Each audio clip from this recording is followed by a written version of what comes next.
Welcome to Magick, Business, and Pendejadas with me, Jasleni. I have been wanting to start this podcast video series for years, and finally I decided, what am I waiting for? I should just go for it. So here I am. This is episode 1. I don't have a script. I don't have anything. I'm just going to wing it, and I'm just going to share from the heart because that is what my soul is calling me to do. So here we are, Magick, Business, and Pendejadas. What does this even mean? Well, my intention is to make this a space where we talk about life, where we talk about business and all the beautiful ups and downs of entrepreneurship, and pendejadas.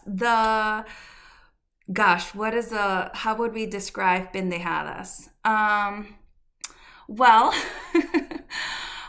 depending on what Latin country you're from, the word pendejo or pendejadas might be offensive. So if that's you, I hope you're not offended. And also, if you are easily offended, I'm going to tell you right now that this is probably not going to be your jam. But in Dominican Republic, at least, which is where my family's from, where I'm from, pendejadas is like dumb, foolish things, foolishness. But it's actually a little bit more, I don't want to say vulgar, but a little rougher than foolishness. It's more like dumbassness or the fuckery of life, if you will. So yeah, that's the podcast. Magick, business, and the fuckery of life. And I mean that really, truly in the most loving way possible.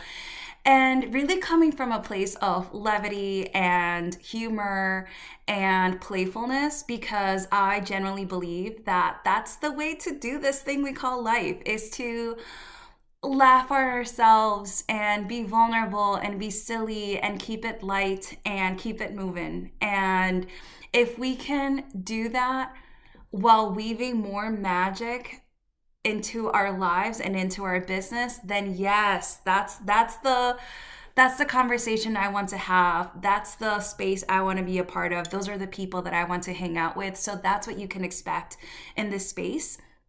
There's going to be lots of times where it'll just be me sharing stories of my own personal journey and transformation, or sharing stories from clients I have worked with, and all in an effort to support, inspire, and empower you in your journey.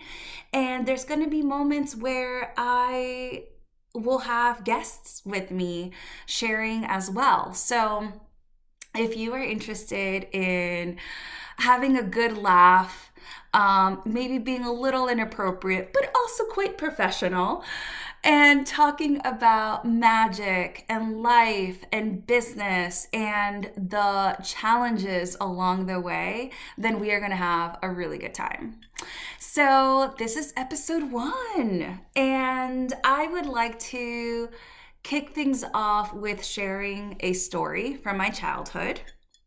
I, as a kid, was always convinced that I was a witch and that I had magic powers. And I remember I would go outside, on Halloween when you have like those like plastic baskets that look like pumpkins or cauldrons, and you use that to collect candy. Well, I used to have one that looked like a cauldron, and I loved it because, I could like really cook up my magic spells in it. And so I would go into my backyard and I would gather leaves and twigs and things, and I would put them in my cauldron, and I would put a little water and swirl it around and say my abracadabras as I would speak into the universe what I wanted to manifest. So really, like truly a little witch, even from an early age. And with this belief that I was like, I feel like I should go backwards a little bit and and clarify what it means to me to be a witch. Um, in the simplest terms, just a really magical person, right? Just somebody who has really special skills and talents, someone who's really positive and bold and brave and daring and compassionate, and who feels really connected to nature. Somebody who isn't afraid to just try it, or rather, somebody who maybe is afraid but does it anyway, doesn't let fear keep you from trying the things. So when I think of witch or healer or creative or intuitive, I'm thinking all of that. And I also happen to be somebody who does do a lot of rituals and does know a lot about like witchcraft and spell work. So that's a whole different conversation. But in this context, when I think of the little witch that I was as a kid, that's what I'm thinking of. And even who I am today. Anyways, here's my story. So, here I am, a little girl. I think I was maybe 8 years old. And at this point, I was living in Connecticut. So just to kind of backtrack a little, my early childhood was in Dominican Republic. And we moved to the States, to Connecticut, when I was around 7 or 8. So we're in Connecticut, and here I am with my Halloween plastic candy collecting cauldron thing, my basket, if you will. And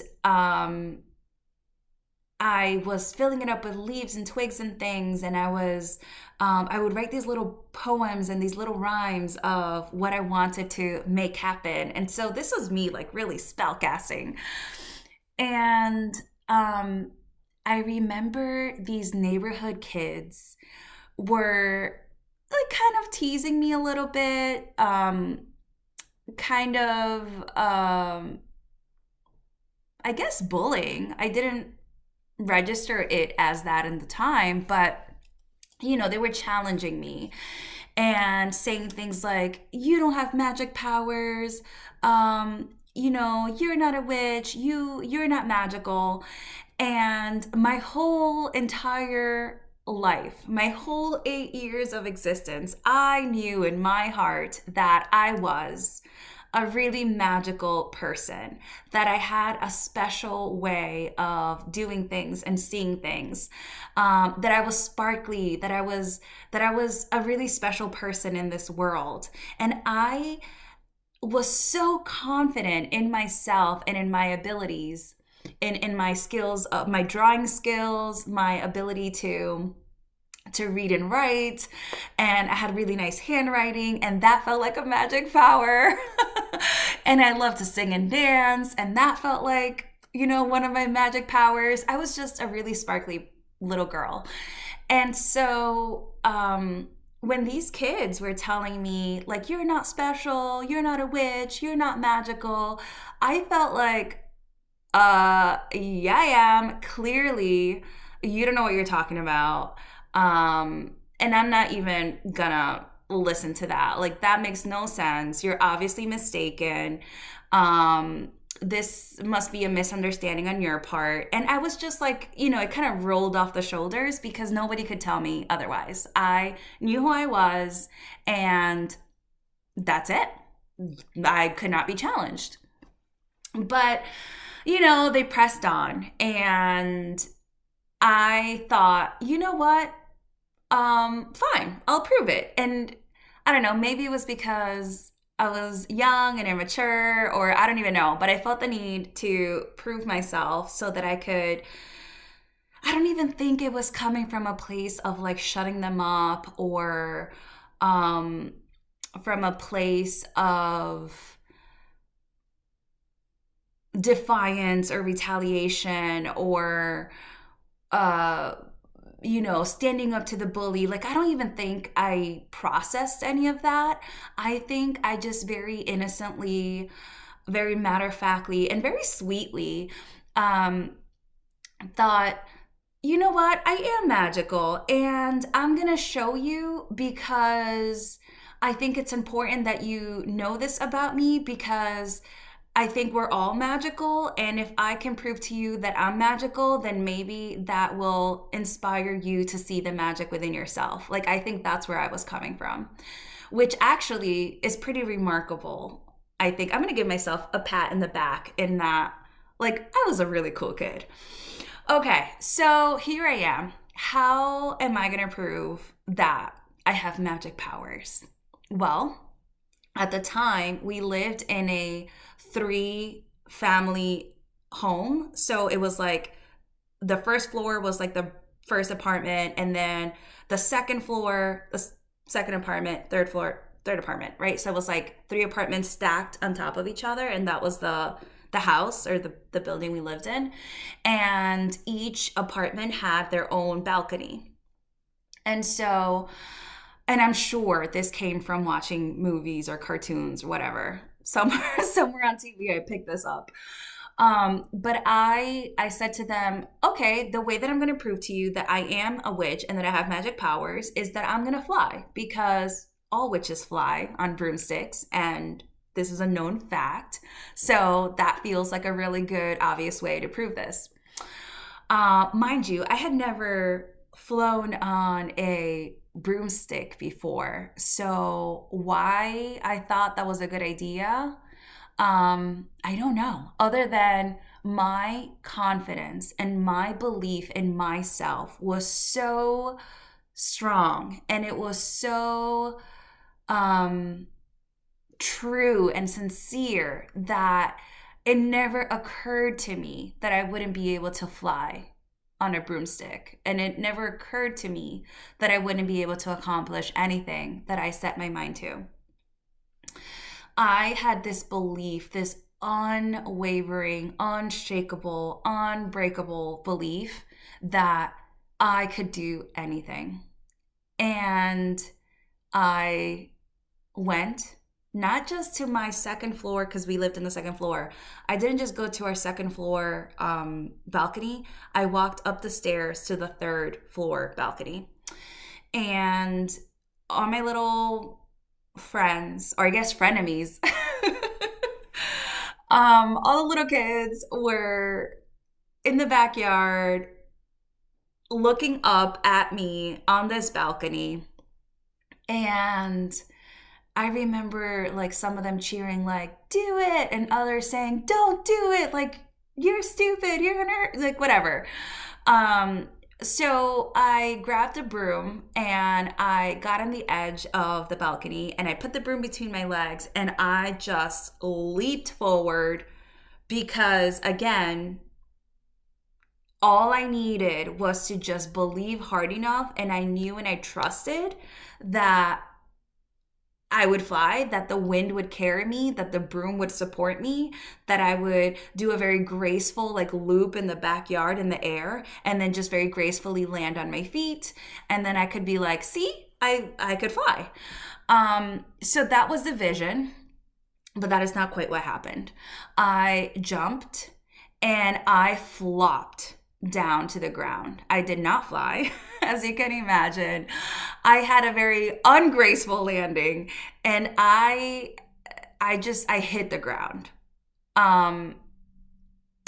So I hit the ground, and gosh, I don't remember much of anything at that point. I don't remember how they reacted. I don't remember if they were concerned for me, if they called for help, if they ran away. I don't remember anybody else. I just remember, and I'm getting a little emotional sharing this, which is surprising to me right now that I'm getting emotional. But I just remember thinking, oh my goodness, I didn't fly. I can't fly. I failed. Maybe I'm not magical. Maybe I don't have superpowers. Maybe I'm not as special as I think I am. Maybe I'm not as talented and as smart and as good and as sparkly as I've always thought that I was. And it was a huge heartbreak to me. And it was a defining moment. Have you ever seen, that movie, Inside Out, that cartoon movie? Oh gosh, I freaking love that movie. But in that movie, they show how memories are made and how people's personalities develop. And so, if you've watched that movie, I would consider that moment when I fell and hit the ground. Well, I didn't fall; I jumped. When I jumped and hit the ground, and all that came after it, I would consider that a core memory. And for those of you who have seen the movie, you'll know what I mean. And if you haven't seen that movie, please go watch that movie. It's so good. So anyways, here was this core memory, this defining moment for me where I adapted this new belief of, oh, I'm not magical. I'm not special. I'm just a regular ass person and I cannot fly. So my little heart was broken and I changed. Like yeah, I was still me, but I became cautious and more timid and less confident for sure. But here's the thing. Now as an adult, I can look back and sort of evaluate the situation a little bit better and recognize that I didn't hurt myself. I didn't even have a scratch. I jumped off a freaking third floor, 3-story balcony with a broom between my legs, and I leaped forward with all my might. I honestly could have broken my neck and died, or I could have, at the very least, snapped a leg or something. So the fact that I got up and just went home, I guess that's what I did. I honestly, like, all I remember clearly was just how emotionally distraught I was at how I didn't fly. I think I just kind of like got up, dusted myself off, and just like went to my room and cried. And it wasn't even because I was hurt, because I wasn't hurt. I didn't have any physical pain or marks or bruises or anything. I was just embarrassed and yeah, I guess I felt kind of the shock of it all, of like, oh crap, I'm not magical. But anyways, as an adult looking back, I would argue that that is pretty fucking magical. The fact that I jumped as hard as I did and I didn't like hurt myself in a horrific way where like the broom could have, I don't even know, like snapped and cut through me. Like, well, now I'm being dramatic and picturing awful scenes, so let me not go there. But the fact that I didn't suffer not even a scratch, I think is pretty remarkable, and that feels like magic in its own way.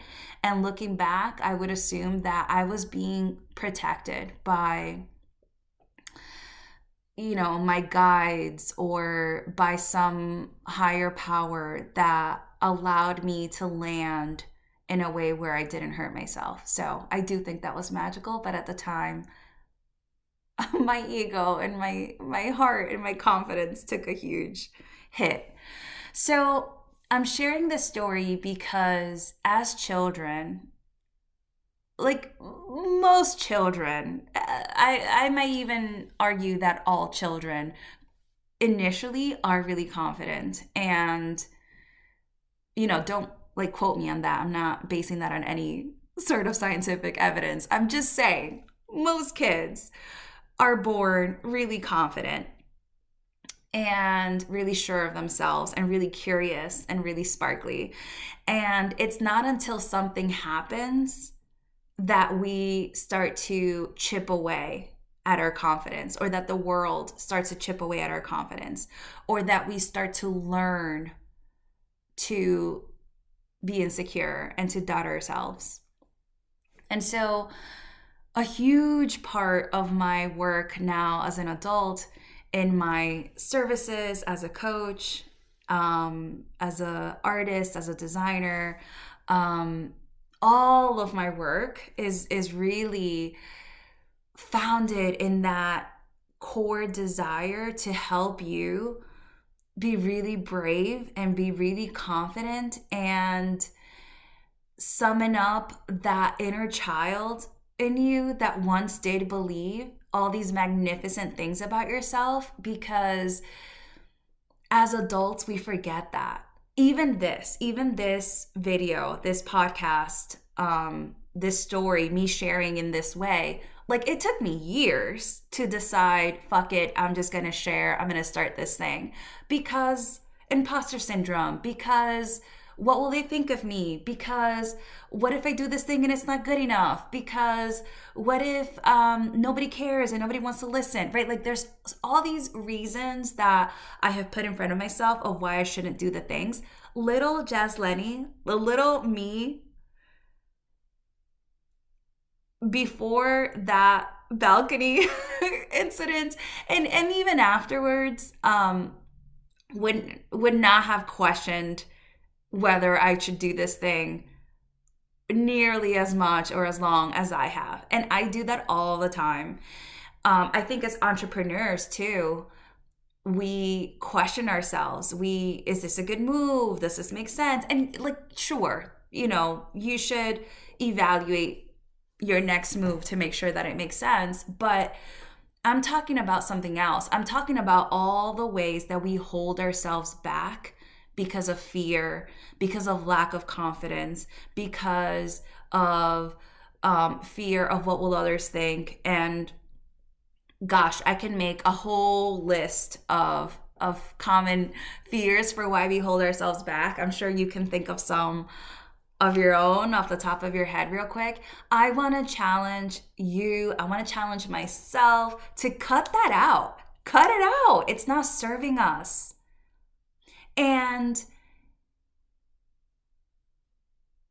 I just know it in my heart. Like I've done enough healing and enough shadow work and enough introspection and enough practicing to very confidently own that, you know what, little 8-year-old me had it right. I am magical as fuck. I am brilliant. I am smart. I am capable. I am talented. And I'm not saying this from a place of arrogance and vanity. I hope you hear it in my voice that I'm not trying to brag. At least not from a place of like, oh, I'm better than you, I'm this and that. No, like I'm really coming from a place of recognizing who I am and being really proud of myself and being really confident and saying it out loud, because I genuinely hope that me sharing this about myself inspires you and gives you a permission slip to say that about yourself. If you take nothing else from this, I hope that it is the nerve to say, you know what? Yeah, I'm special too. I'm magical too. I'm pretty awesome myself. This first episode is really about confidence. I am so grateful for that 8-year-old version of me who had the guts to jump. I'm also really grateful I didn't get hurt. And I'm grateful for her because I haven't always honored her, that little 8-year-old version of me. I haven't always been brave. I haven't always been confident. I have held myself back in many, many ways. And I'm done. I'm not doing that anymore. And I haven't, thankfully, been doing that for quite some time. So in honor of 8-year-old me, I'm starting this new chapter. I'm starting this new series where I'm going to be sharing all kinds of stories with you. I am delighted to share about all kinds of wacky things and practical business things and magic rituals and all the pendejadas, right? All the mistakes along the way and my intention is really to transform out loud with you, is to share vulnerably and honestly about all the things I can possibly think of in hope and in service, hoping that it'll serve you, it'll inspire you, it'll empower you, and it'll give you that nudge to do the things that you want to do. So that's it for now. I don't even know if this makes sense. I hope that it clicks for you. I hope it resonates for you. This is new to me. So please bear with me, be kind, and